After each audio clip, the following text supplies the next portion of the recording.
It says investigators say suspect acted alone. Okay, let's see what he says.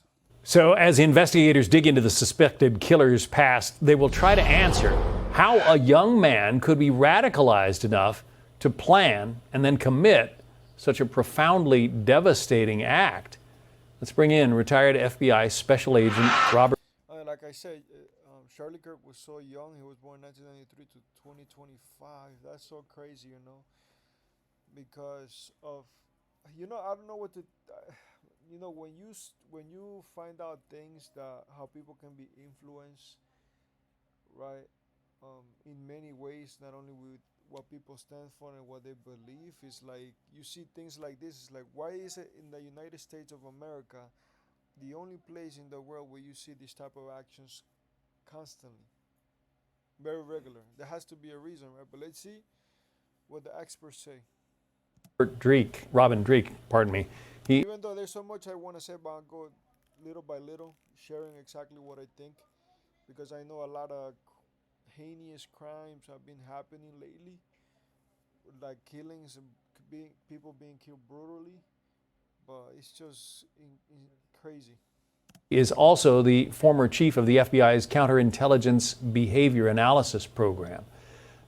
This is just so difficult to understand how you could come to hate somebody so much who apparently you've never met, that you're willing to take out a rifle and end their life. Can you shed any light on that for us, Robin?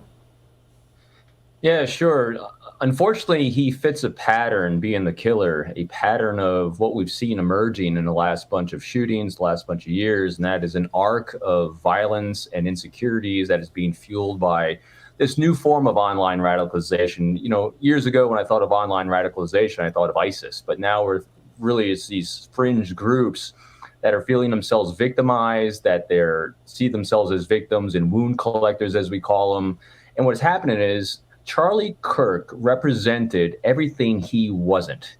This is as we saw by, what Paul Moore was describing, this lack of a really clear plan executed really poorly shows his really low thinking here, didn't have a great plan, and he really wasn't locked on to who he actually was, whether it's etchings that are all over the place, his plan was all over the place, his ideology was all over the place. Meanwhile, what Charlie Kirk was very clear on who he was, very clear on his belief systems, and most importantly, he could articulate it, he could argue it, and he embodied what everyone is missing on this thing right now.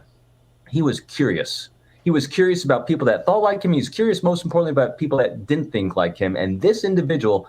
Wow, that's so true. He gave the opportunity to those who didn't think like he did to state or to be able to express why they believe the way they did. So wow, that's so crazy that somebody that was open to hearing you out, um, violence was done like that against him. Even though I don't agree with everything he says, but I don't think that no one on this earth deserves to be alive just because they think different than someone else, or because their political opinion, or because what they stand for. Everybody has a right in the United States of America to express how they want to express, but to take it to that extreme is like a very serious. That killed him was never curious, not once, and so that is really the fuel that fired him up to do this heinous thing. Yeah, we read, and again, the details will come out if there ever is a trial here. But we read that he sat down with one of his relatives and they both started saying, hey, I hate this guy, Charlie Kirk, and he's coming to campus and I don't like what he says.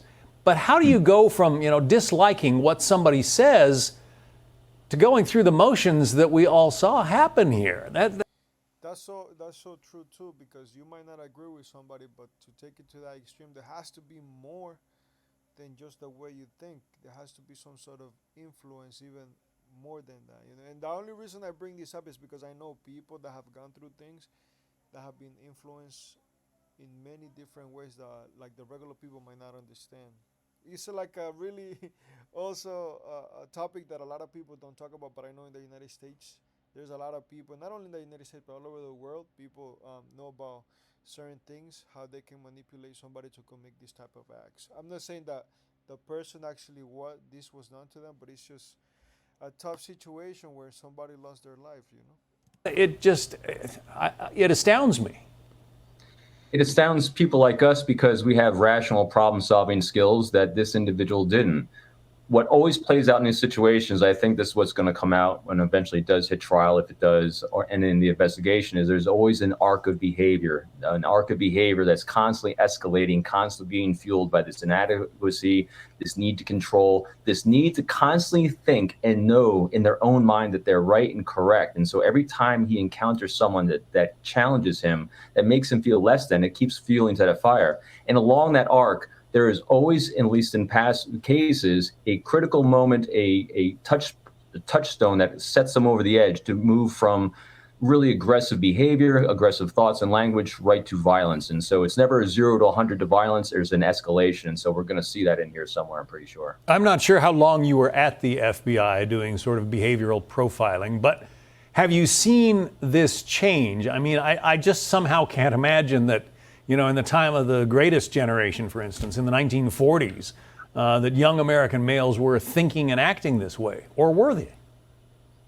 Yeah, I was with the Bureau for 22 years before I retired, all doing behavioral analysis. And what hasn't changed over the course of the history of our species is this need and desire to communicate. And what has really fueled us for all time as a species, which has brought us great successes, is our curiosity. And when we are curious, we have this great ability to innovate.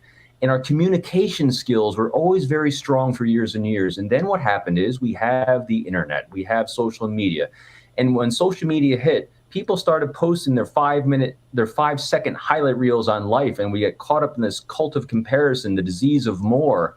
And we start comparing ourselves to people that are really just putting fictions out there, and they're not communicating. So that need for the interpersonal communication in a positive light is missing, and all that curiosity has fled away from so many people. So yeah, over the last 22 years and plus 8 since I retired, there's been a major shift, not from what we need and crave, but from the ability to actually communicate it. Yeah, and I wasn't suggesting that you were at the FBI in the 40s. I just want to make that clear. I just find it so weird. Yeah, but it's always good to know, especially because he's gonna give his opinion on the situation, right? Like, it's good to know like this, the experience someone has in order to be able to evaluate a situation like that. Not only with the things that you can talk about with common people, but with the things that you don't talk about with common people, because these topics you don't talk about very often, because this happens a lot, but not to somebody that has this type of influence. Weird and so sad that we've reached this point. And I've seen so many lies, frankly, about Charlie Kirk on social media from people who apparently just believe everything they hear or read, even if it's not true. Very sad. It is. And that's what was great about Charlie, was he always asked the question with that great curiosity. Yeah, he did. Robin Dreeke, it's good to have you on. Thank you. Thank you, John. I'm Steve Ducey. I'm Brian Kilmeade. Well, that's interesting. That comes up. There's so many other things that, like, if you look into this and these type of situations that happen, like, you get to find out like what is the process that people went through when they were thinking about doing these type of actions.